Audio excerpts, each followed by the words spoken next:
right, this is the Edpuzzle key for the science application review for the Unit 8 test on work and power. At the top here, I've drawn the base formulas.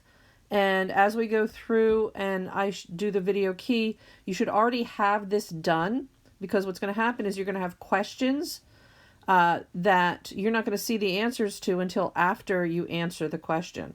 So you should have yours done. Once you answer the question in the Edpuzzle, then I will go through and review how to get that answer. Okay? All right, so we'll start with the first one here. All right, the first question asks you how far the car will be moved when 81 joules of work are done and 8 newtons of force were applied to the car. So looking at this here, we're looking for how far. So distance is our question mark. 81 joules of work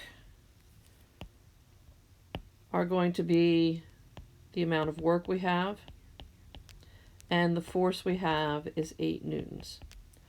The base formula we're going to use is going to be work equals force times distance, but we're solving for distance, so we need to actually rearrange that formula. So work equals force times distance. We're solving for distance, so I need to move the force over, so divide both sides by F, so that distance equals work divided by force. The work is 81 joules. Sorry, distance equals 81 joules divided by 8 newtons. 81 divided by 8 gets us 10.125, and the proper unit for distance is meters. Rounding this to the 100th place, this becomes distance equals 10.13 meters. All right, number 22. Number 22 is asking how much work is done to move a 32 Newton box a distance of 8 meters. So we're looking for the amount of work, and we've got a force of 32 newtons, and we've got a distance of 8 meters. So work equals force times distance. Work equals 32 newtons times 8 meters.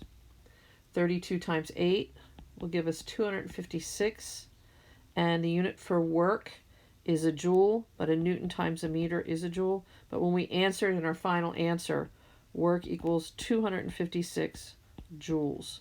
All right. In your work step here, you can leave it this way, or you could put it as joules. It doesn't matter.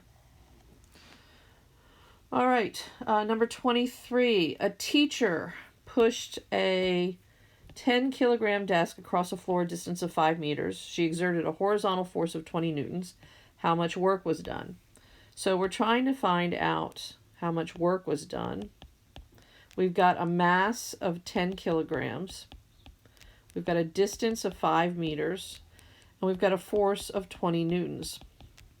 Now sometimes it helps to draw a picture to try and get an idea, because remember, in order for work to be done, the force and the distance have to be parallel. So if they're pushing it 5 meters to the right, if that's the distance and then the velocity is also to the right, the motion, the force and the distance are both to the right, then it's parallel and they're in the same direction. So she's actually adding work to the system. It's going to be positive work. Work equals force times distance. All right, and we don't need the 10 kilograms, do we? That doesn't matter to us, because that force would actually be down. We don't need that. That would be perpendicular. So 20 newtons, so work equals 20 newtons times 5 meters.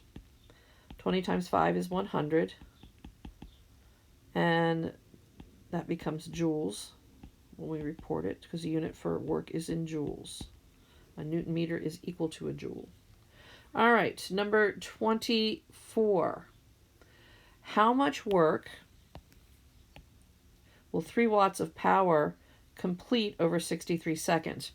Remember what I said before about the W here for power. That can sometimes be confusing. That means watts. That's the unit for power. W for work is the variable that we use in the formula. So answering this question here, we're looking for how much work, and we've got power is 3 watts, and we've got time of 63 seconds. So looking at our formulas back at the top here, we've got work, we've got time, we've got power. It gave us the amount of power, it gave us the amount of time. We're trying to find out how much work. So the formula to use at this point that has work, time, and power is this one here. But we're going to have to rearrange it to solve for work. Let's go ahead and do that. Whoops, sorry guys. Don't mean to make you dizzy. Okay. So power equals work divided by time. I want the work by itself, so I multiply both sides by t/1, the reciprocal. The t's cancel on the right, so I'm left with work equals power times time. And I can rewrite this as work equals t times p or p times t. However you do it, whatever order you do it in is fine, so long as you've got the correct equation. Work equals power times time. So we've got time, so I'll put that for 63 seconds, times our power of 3 watts. And that becomes 189 joules when you multiply 63 times 3. So work equals 189 joules. If it helps you to write this out as watts so you don't get confused, you can do that if you want, because we've got those 2 W's there. I can see where that can be confusing. All right, let's go on to number 25. Just a few more to go. A student who weighs 500 newtons. So that's a force, because it's in newtons, it's a weight force. Climb the stairs from the 1st floor to the 3rd floor, 15 meters above in 20 seconds. What was her power? So in this case here, we've got the weight force, Fg, is 500 newtons. And just like when we did our lab, that weight force is equal to the applied force that your legs use to lift you. 15 meters, that's a distance. 20 seconds, that's a time. And power is what we're looking for. So back to the formulas. We've got, let's see if I can get this on one page so you can see it all. Yeah, what do you know? All right, so at this point we have power, time, distance, and force. So these are the three formulas that have power with it. Let me erase this here. So the 3 formulas that have power with it are to the right here. We've got force. This doesn't have force, so that rules that one out. So that leaves us with these 2. And we've got distance. No distance here, so let's hope that this one works. Force, distance, time, power. This one here. So P equals F times D over T is what we're going to use. Making you guys dizzy again, sorry. All right, so power, whoops, wrong one.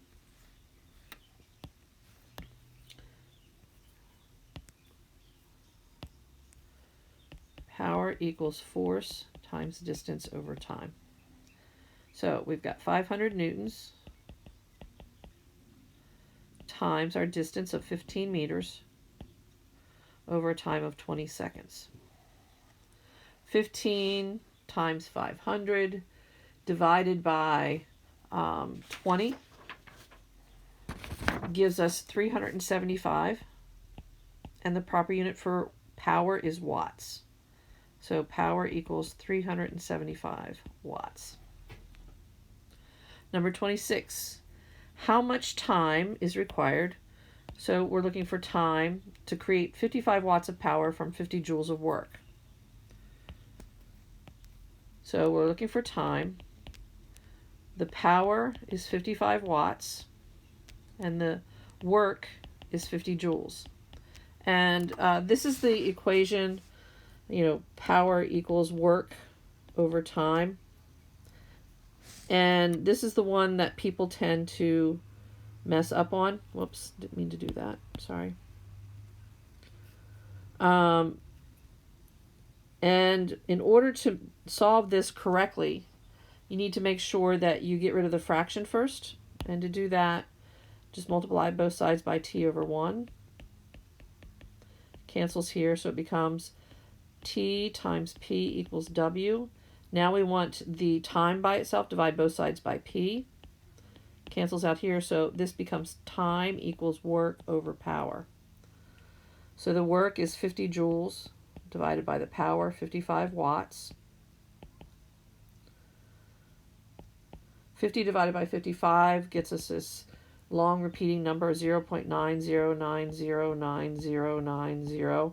We're rounding to the 100th place, so this becomes, and that's in seconds, 0.0, sorry, I take that last zero back, 0.91, because this 9 makes that go up to a 1, seconds. Okay? Last one. Last one asks for how much power results from 720 newtons of force applied to make an object move in 3.5 meters per second. So we're looking for power. Oops, I'm going to change that color.